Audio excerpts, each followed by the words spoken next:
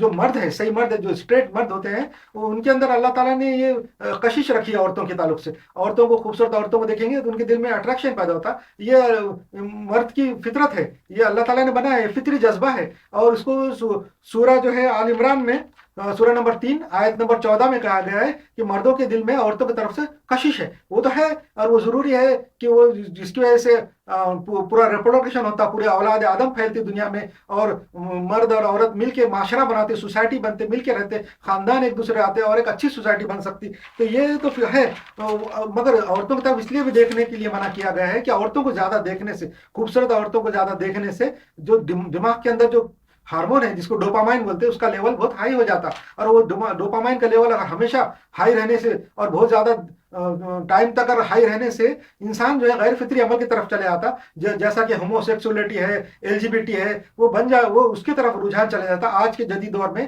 جو homo sexuality بڑھتی جا رہی، LBGT جو لوگ بن رہے ہیں، تو وہ جو ہے LGBT جو لوگ بن رہے ہیں، تو وہ اسی لیے بن رہے ہیں کہ وہ معاشرے میں، سوسائٹی میں، آج کے یورپین سوسائٹی میں عورتوں کو کم سے کم کپڑوں میں دیکھ رہے، بہت زیادہ اٹریکشن حالت میں دیکھ رہے ہیں، جس کی وجہ سے ان کا ڈوپامائن لیول بڑھ جا رہا آج، اب وہ LGBT بن جا رہے۔ ہمارے مسلمانوں کو اس پہ منع کیا گیا، عورتوں کی طرف نہیں دیکھنے کے لیے کہا گیا۔ عورتوں کی طرف اگر نہیں دیکھیں گے، آپ صرف اپنی عورت پہ اکتفا کریں گے تو وہ لیول نہیں بڑھے گا، اور آپ فطری طریقے سے مل جل کے ساتھ رہ سکیں گے۔ اور عورتوں کی طرف زیادہ دیکھنے سے یہ بیماری کیا پیدا ہوتی ہے کہ آدمی نامرد بھی ہو جاتا۔ وہ کیسا کہ اس کا ڈوپامائن لیول بہت زیادہ بڑھ جاتا، پھر اپنی عورت کے پاس، اپنی عورت کی دیکھنے کے بعد اس کا لیول اتنا حد تک نہیں پہنچتا، اتنی مسرت اور فرحت اس کو حاصل نہیں ہوتی، اور جس کی وجہ سے اس کو گولیاں کھانا پڑتی۔ اس کو آج کل جو گولیاں نکلی ہوئی ہے، ٹڈالافیل، یہ وہ ایسی گولیاں کھانا پڑتی، اور وہ گولیاں کھانے کی وجہ سے پھر ہارٹ پہ اور دوسری جگہ پہ گردوں پہ اثر ہوتا اور جلدی سے موت ہو جاتی۔ یہ بھی اس کے ایک وجہ ہے کہ آج کے زمانے میں عورتوں کو زیادہ سے زیادہ دیکھنے میں آ رہی، مجبوراً ہے کہ معاشرے میں تو آ ہی رہی ہے، تو اس کے لیے بھی ہے کہ وہ نہیں دیکھنا چاہیے۔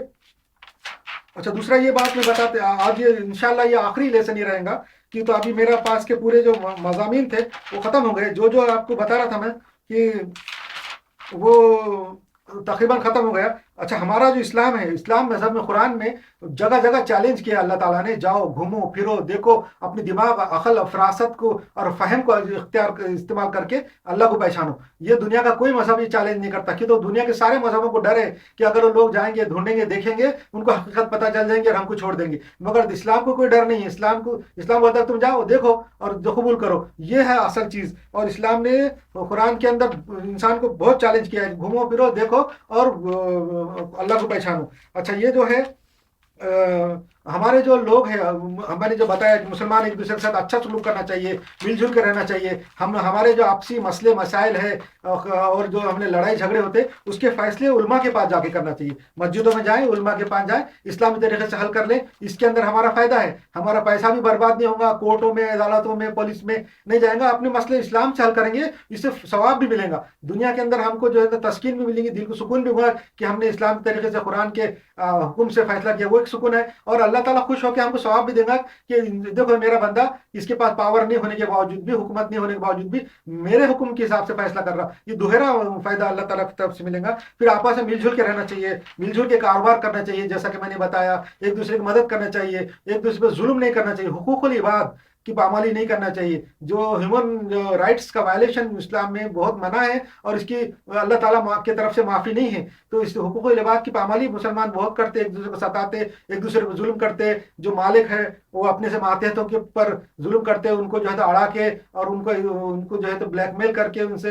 یہ کرتے۔ یہ سارا جو ہے حقوق العباد کی پامالی ہے، اس کی بخشش ہرگز نہیں ہے، اللہ خود نہیں معاف کر سکتا اس کو، یہ نہیں کرنا چاہیے۔ اور اسلام کو آسان کرنا چاہیے، دین میں آسانی پیدا کرنا چاہیے، جیسا جیسا کہ میں نے بتایا کہ مسجدوں کے اندر وضو کی ٹوٹیاں بہت مشکل جگہوں پہ لگی رہتی ہیں. مسجدوں میں جو لوگ جو ہے جو بھی لوگوں کی حرکاتیں ہیں راستے پہ چلنا ہے, ٹرافک میں ہے, جب کہیں بھی گاڑیاں کھڑے کر دیں گے, لوگوں کے لیے ٹرافک جام کریں گے, راستہ چلتے وقت جو ہے خود اپنا ہی سوچیں گے کہ روڈ پہ خود اکیلے ہے, دوسرا نہیں ہے. ہر ایک کا خیال کرنا چاہیے. اس سے لوگوں کو ایکسیڈنٹ ہو جاتے, خود تو تم نکل جاتے مگر لوگ ایکسیڈنٹ میں آ جاتے گاڑیاں چلانے کی وجہ سے, تمہاری غلط چلانے کی وجہ سے. اس لیے لوگوں کا سب کا خیال کرنا چاہیے. اور ہم لوگ جب کسی کے پاس مہمان بن کے جائے, اپنے بچوں کا خاص خیال رکھنا چاہیے. بچوں کا بہت لاڑ پیار کرنا چاہیے, مگر بچوں کو دوسروں کے گھر میں جانے کے بعد, مہمان بننے کے جانے کے بعد بچوں پہ خاص نظر رکھنا چاہیے کہ اپنے بچے کسی گھر میں کسی چیز کو ہاتھ تو نہیں لگا رہے, کسی چیز کو نہیں توڑ رہے. اگر کسی کہیں پارکنگ میں کھڑی ہے, اپنے گھر ہے, بلڈنگ ہے, اپنے فلیٹ کے نیچے پارکنگ ہے, تو اپنے بچوں کو خاص تاکید کرنا چاہیے کہ دوسرے کے گاڑیوں کو ہاتھ نہ لگائے,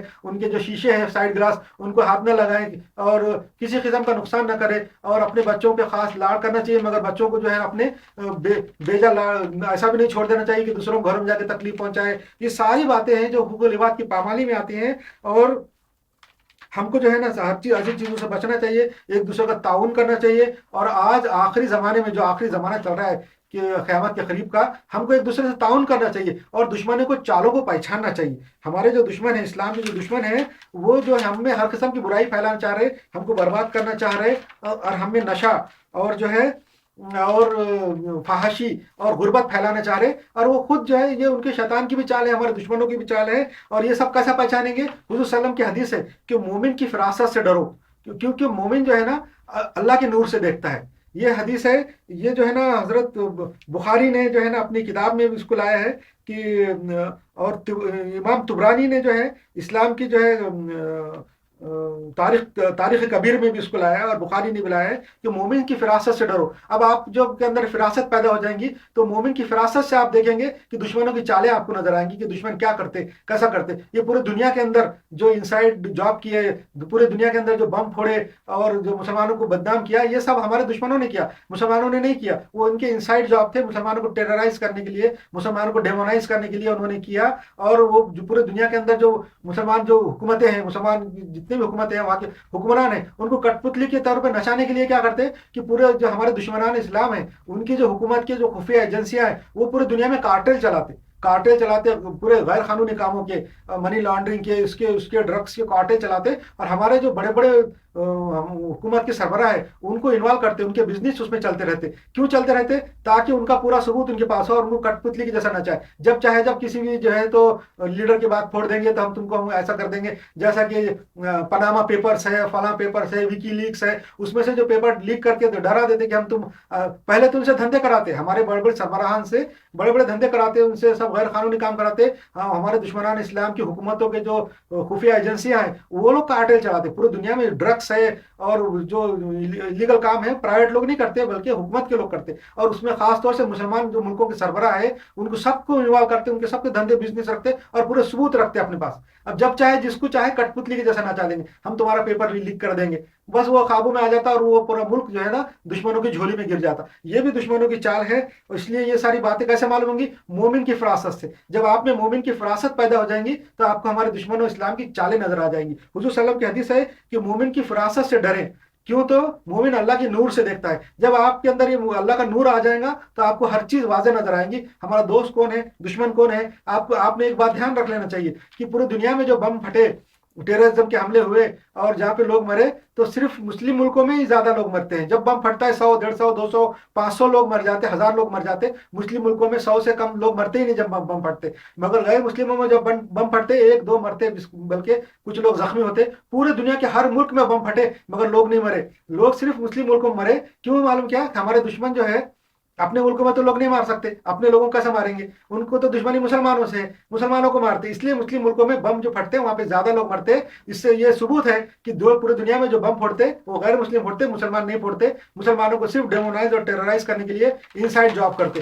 ہر ملک میں کسی نہ کسی طریقے سے انسائڈ جاب کر کے مسلمانوں کو ڈیمونائز کیا. پچھلے 2-3 سال پہلے سری لنکا کے اندر بھی جو ایسٹر کے اوپر جو حملہ ہوا, ایسٹر کے دن چرچ کے اوپر, وہ بھی انہوں نے کیا. اور جو ہر جگہ یہ لوگ کر کے مسلمانوں پہ الزام لگاتے رہتے. اس لیے ہم لوگوں کو اپنا مقصد یاد رکھنا چاہیے, اسلام کا اور دین کا مقصد یاد رکھنا چاہیے, اور شیطان کے شر سے بچنا چاہیے, کیونکہ شیطان کنٹینیوس کام میں لگا ہوا ہے.